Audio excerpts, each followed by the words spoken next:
అందరికీ నమస్కారం. ఇక మనందరికీ తెలుసు, మరి పశ్చిమాసియాలో ఒక యుద్ధ వాతావరణం అయితే నెలకొని ఉంది. ఇజ్రాయిల్ మరి ఇరాన్ పైన మరి యుద్ధానికి దిగడం, మరి ఇజ్రాయిల్కి తోడుగా మరి అమెరికా కూడా మరి కలిసి ఈ రెండు దేశాలు మరి ఇరాన్ దేశం పైన మరి దాడుల పర్వం కొనసాగిస్తున్నారు. అయితే మొదట మరి ఇరాన్ అధ్యక్షుడిగా ఉన్న అలీ ఖమేనీని తుదముట్టించారు. ఆ తర్వాత మరి ఇరాన్లో మరి అక్కడ మరి వారసత్వంగా మరి చెప్పుకుంటున్నారు. ఆయన కుమారుడు 56 ఏళ్ల ముస్తఫా ఖమేనీని తదుపరి అధ్యక్షునిగా నియమించారు. మరి ఈ అంశం అయితే ప్రస్తుతం అమెరికాకు మింగుడు పడడం లేదు. అంటే ప్రజాస్వామ్యబద్ధంగా ప్రజల ద్వారా అంటే ప్రభుత్వాలు ఏర్పడాలి, ప్రభుత్వం పనిచేయాలి. అంటే ఈ విధానాన్ని అమెరికా ట్రంప్ ప్రభుత్వం, అదేవిధంగా ఇజ్రాయెల్ కూడా వ్యతిరేకిస్తూ ఉంది. వెనెజులాలో ఏ విధంగా అయితే తాము అంటే ప్రజాస్వామ్యబద్ధంగా ప్రజల ద్వారా ఎన్నుకునే ప్రభుత్వం అక్కడ అంతర్గతంగా ఎలా మార్పులు వచ్చాయి అదేవిధంగా మరి ఇరాన్లో కూడా రావాలని చెప్పేసి అయితే ట్రంప్ బలంగా కోరుకుంటున్నారు. మొత్తానికైతే ఫిబ్రవరి 28వ తేదీన మొదలైన ఈ యుద్ధం అనేది చాలా భీకరంగా జరిగింది. అంటే ఇటు పశ్చిమాసియా దేశాలనే కాకుండా మరి చాలా దేశాలపై కూడా ఈ యుద్ధ ప్రభావం పడిగింది. అంటే ముఖ్యంగా చమురు నిల్వలు ఏదైతే హర్ముజ్ జలసంధి నుండే మరి ఈ చమురు సరఫరా అనేది ఎగుమతి అనేది జరుగుతూ ఉంటుంది. ఆ హర్ముజ్ జలసంధిని మరి అక్కడ మూసివేయడం జరిగింది. దాంతో మరి భారతదేశంలో కూడా ఈ చమురు ఏదైతే ముడి చమురు మనం అక్కడ నుండి దిగుమతి చేసుకుంటాం కాబట్టి కొంత ఇబ్బంది ఎదుర్కొనే ఇబ్బంది వచ్చే అవకాశాలని వార్తలు వచ్చాయి. కానీ కేంద్ర ప్రభుత్వం మోదీ కూడా ప్రకటించారు, మన దగ్గర భారీగా నిల్వలు ఉన్నాయి, ఇప్పుడైతే ఎలాంటి ఇబ్బంది లేదు, ఇంకా 3-4 వారాల వరకు సరిపడా ఎల్పిజి కావచ్చు, ఇతరత్ర పెట్రోలు చమురు నిల్వలు మన దగ్గరనే, ప్రజలు భయభ్రాంతులకు ఆందోళనకు గురి కావద్దు, అనుమానాలకు కూడా తావలేదంటూ అని చెప్పేసి వాళ్ళు స్పష్టం చేయడం జరిగింది.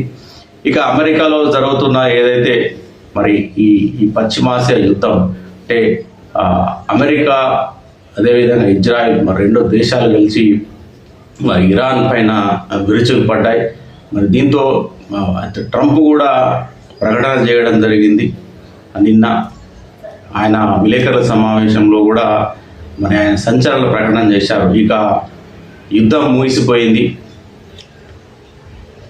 ఇరాన్ దేశానికి యుద్ధం చేసే సామర్థ్యం లేదు, అన్నీ తుడిచికి పెట్టుకుపోయాయి, వాళ్లకు నౌకాదళ వ్యవస్థ లేదు, అదేవిధంగా సైనికులు కూడా మరి అక్కడ చాలామంది యుద్ధం చేయడానికి కూడా భయపడే పరిస్థితులు నెలకొని ఉన్నాయి అని చెప్పేసి ట్రంప్ ప్రకటన చేశారు.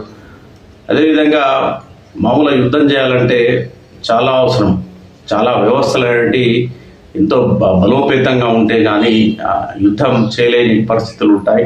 అయితే ముఖ్యంగా ఈ 3 రోజుల క్రితమే ఈ యుద్ధంలో ఉన్న అతిపెద్ద రిస్క్ తొలగిపోయిందని ట్రంప్ సంచలన ప్రకటన చేయడం జరిగింది. ఇంకా యుద్ధం చేసే శక్తి ఈ ఇరాన్కు లేదని చెప్పేసి ఆయన సంచలన ప్రకటన చేశారు. ఇప్పటికైతే అంటే మేమే వారిపైన పైచేయి సాధించామని, ఇక్కడితో ఇరాన్ను మేము వదిలేస్తున్నాము, క్షమిస్తున్నామని చెప్పేసి కూడా మరి ట్రంప్ వ్యాఖ్యలు చేయడం జరిగింది.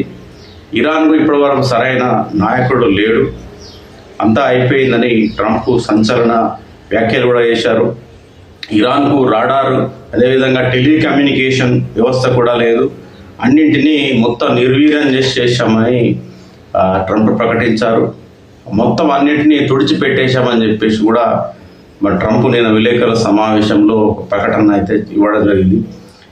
అంటే ఇరాన్కు యుద్ధం చేసే సామర్థ్యం లేదని ట్రంప్ మొత్తం మీద చెప్పుకొచ్చారు. ముఖ్యంగా మిస్సైల్ డ్రోన్ తయారీ కేంద్రాలు, మిలిటరీ కమ్యూనికేషన్ మొత్తం పూర్తిగా ధ్వంసం చేశామని చెప్పేసి అయితే ఆయన వ్యాఖ్యలు చేశారు. Air defence system, ballistic missile సైట్లు, ఈ మొత్తం ఇరాన్లో ఉన్న ఏదైతే 5,000 లక్ష్యాల పైన మరి ఇజ్రాయెల్ అమెరికా రెండు కలిసి దాడులు చేశాయట. సో ఈ ట్రంపే ఈ విషయాన్ని చెప్పాడు. ఇందులో 50 ఇరాన్ నౌకలు ఉన్నట్లు వెల్లడి చేశారు. అంటే ఇరాన్ నౌకలు అంటే జలమార్గం ద్వారా వాళ్ళు యుద్ధం చేయడానికి అనువుగా ఉంటుంది కాబట్టి ఆ జల మార్గాన్ని అంటే 50 ఇరాన్ నౌకలను కూడా ధ్వంసం చేశామని ట్రంప్ వెల్లడించారు. యుద్ధం దాదాపు ముగిసిందని ట్రంప్ ఇప్పటికైతే ప్రకటించారు. మా దగ్గర టమాహాక్ మిస్సైల్స్ విరివిగా ఉన్నాయని ట్రంప్ ప్రకటించారు. అంటే అక్కడ మరి అమెరికా ఇజ్రాయెల్ రెండు కలిపి వదిలేయ ఈ టమాహాక్ మిస్సైల్స్ని వదలడం ద్వారా అక్కడ దాదాపు ఒక స్కూల్ భవనం పైన మిస్సైల్ పడడం ద్వారా 165 మంది విద్యార్థులు చనిపోయారని కూడా చెప్పి వార్తలు అయితే వస్తూ ఉన్నాయి. మరి చూడాలి. మరి ఒకవైపు ఏమో ట్రంప్ యుద్ధం ముగిసింది, ఇరాన్కు సామర్థ్యం లేదు, మేము ఇంకా యుద్ధం చేయగలము, మా దగ్గర విరివిగా మిస్సైల్స్ ఉన్నాయి, మా దగ్గర యుద్ధం చేయడానికి కావాల్సిన అన్ని మిసైల్స్ కావచ్చు అన్నీ మా దగ్గర ఉన్నాయని చెప్పేసి అయితే ట్రంప్ మరి ప్రకటించాడు. మరి ఒకవైపు ఏమో పెంటగాన్లో యుద్ధం ఇప్పుడే మొదలైందని చెప్పేసి వాళ్ళు ప్రకటిస్తున్నారు. మరి ట్రంప్ ఏమో యుద్ధం ముగిసిందంటున్నాడు.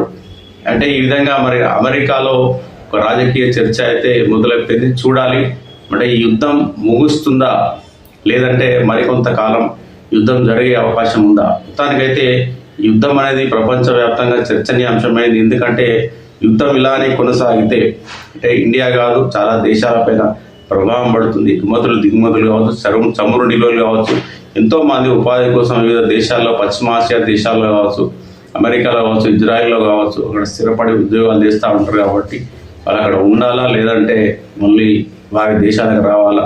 చాలామంది కూడా మరి యుద్ధ వాతావరణం నెలకొన్నట్టే ఈ సమయంలో అక్కడ ఇరుక్కుపోయారు కొన్ని లక్షల మంది. మరి వాళ్ళు కూడా చాలా ఇబ్బందులు అయితే ఎదుర్కొనే పరిస్థితి అనేది ఇప్పుడు ఉంది. కాబట్టి చూడాలి యుద్ధం ముగుస్తుందా ఇంకా కొనసాగుతుందా, మరి ట్రంప్ చేసిన వ్యాఖ్యలు నిజమా కాదా, ఇందులో వాస్తవం ఎంత అనే అంశం అయితే మనకు త్వరలో తెలుస్తుంది. ఇప్పటి వరకు నా ఛానల్ని సబ్స్క్రైబ్ చేయని వారు సబ్స్క్రైబ్ చేయగలరని విజ్ఞప్తి.